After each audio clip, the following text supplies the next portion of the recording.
കർത്താവിൻ്റെ മഹത്വമുള്ള നാമം വാഴ്ത്തപ്പെടുമാറാകട്ടെ. അനുഗ്രഹീതമായ ഈ നല്ല പ്രഭാതത്തിനായിട്ട് കർത്താവിന് സ്തോത്രം ചെയ്യുന്നു. ഈ പ്രഭാത സന്ദേശം കേൾക്കുന്ന എല്ലാ പ്രിയപ്പെട്ടവർക്കും വീണ്ടും വരുന്നവനായ ക്രിസ്തയേശുവിൻ്റെ ധന്യമുള്ള നാമത്തിൽ എൻ്റെ പ്രഭാത വന്ദനങ്ങളെ ഈ നിമിഷം അർപ്പിക്കുകയാണ്. പ്രാർത്ഥനയോടും ദൈവാശ്രയത്തോടും കൂടി ഈ സന്ദേശത്തിലേക്ക് നിങ്ങളുടെ ശ്രദ്ധയെ തിരിക്കുന്നു. ലൂക്കോസ് എഴുതിയ സുവിശേഷം 2-ാം അധ്യായം അതിൻ്റെ 38-ാമത്തെ വാക്യം. ആ നാഴികയിൽ അവളും അടുത്തു ചെന്ന് ദൈവത്തെ സ്തുതിച്ചു. യെരുശലേമിൻ്റെ വീണ്ടെടുപ്പിനെ കാത്തിരുന്ന എല്ലാവരോടും അവനെക്കുറിച്ച് പ്രസ്താവിച്ചു.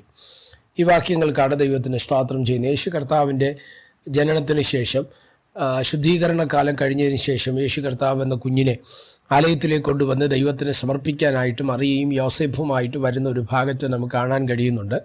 അവിടെ വെച്ചാണ് ശിമ്യോൻ എന്ന ദൈവിക വാഗ്ദത്തത്തിൻ്റെ നിവർത്തീകരണത്തിന് വേണ്ടി കാത്തിരുന്ന മനുഷ്യൻ ആത്മനിയോഗത്തോടെ അവിടെ ചെല്ലുകയും ഈ കുഞ്ഞിനെ എടുത്ത് കൈകളിലേന്തി ദൈവത്തെ പുകഴ്ത്തുകയും ചെയ്യുന്ന ഒരു ഭാഗത്ത് നമുക്ക് കാണുവാൻ തക്കവണ്ണം കഴിയും.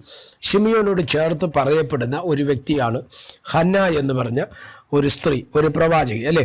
അവിടെ നമ്മൾ വായിക്കുന്നത് ഇങ്ങനെയാണ്: ആശേർ ഗോത്രത്തിൽ ഫനുവേലിൻ്റെ മകളായ ഹന്ന എന്നൊരു പ്രവാചകി ഉണ്ടായിരുന്നു. അവൾ കന്യകാകാലത്തിൽ പിന്നെ ഭർത്താവിനോട് കൂടെ 7 സംവത്സരം കഴിച്ചു. 84 സംവത്സരം വിധവയും വളരെ വയസ്സ് ചെന്നവളുമായി ദൈവാലയം വിട്ടുപിരിയാതെ ഉപവാസത്തോടും പ്രാർത്ഥനയോടും കൂടെ രാവും പകലും ആരാധന ചെയ്ത് പോന്നു. ആ നാഴികയിൽ അവളും അടുത്തു നിന്ന് ദൈവത്തെ സ്തുതിച്ചു. അപ്പോൾ ശ്രദ്ധിക്കുക, ശിമയോൻ യേശുവിൻ്റെ ജനനത്തിന് വേണ്ടി കാത്തിരുന്നത് പോലെ തന്നെ ഇസ്രായേൽ ജനത്തിൻ്റെ വീണ്ടെടുപ്പിന് വേണ്ടി കാത്തിരുന്ന പലരെയും നമുക്കവിടെ കാണാം. പലരും അവിടെ വന്ന് ദൈവത്തെ സ്തുതിക്കുന്നതായിട്ട്. അതിൽ ഒരാളായിരുന്നു ആര്? ഹന്ന എന്ന പ്രവാചക അല്ലേ. അവിടെ രാവും പകലും ആലയത്തിൽ നിന്ന് വിട്ടുപിരിയാതെ ദൈവത്തിൻ്റെ ആലയത്തോട് ചേർന്നിരിക്കുകയും ആരാധിക്കുകയും പ്രാർത്ഥിക്കുകയും ചെയ്തുകൊണ്ട് അവിടെ ഉള്ളിൻ്റെ അകത്ത് കാത്തിരുന്ന എന്തെന്നറിയാമോ?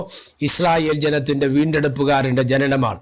എന്നെ ശ്രദ്ധിക്കുന്ന ദൈവമക്കളോട് ഈ പ്രഭാതത്തിൽ ഞാൻ കൈമാറാൻ ആഗ്രഹിക്കുന്ന ഒരു ചിന്ത: നമ്മൾ ദൈവത്തിൻ്റെ പ്രവൃത്തിക്കായിട്ട് നമ്മൾ പല വിഷയങ്ങൾക്കായിട്ടും എന്ത് ചെയ്യാറുണ്ട്?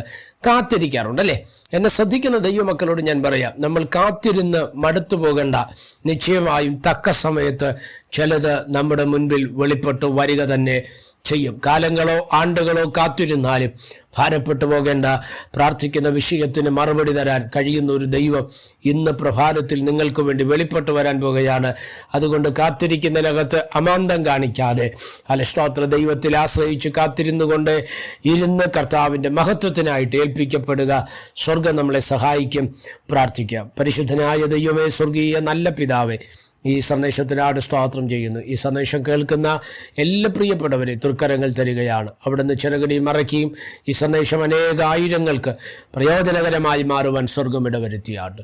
സമസ്തവും ഏൽപ്പിക്കുന്ന മഹത്വം അങ്ങേക്ക്. യേശു കർത്താവിൻ്റെ നാമത്തിൽ പ്രാർത്ഥനകളെ കേൾക്കണം. സ്വർഗീയ നല്ല പിതാവേ, ആമേൻ. എല്ലാവരെയും ദൈവം അനുഗ്രഹിക്കട്ടെ. God bless you.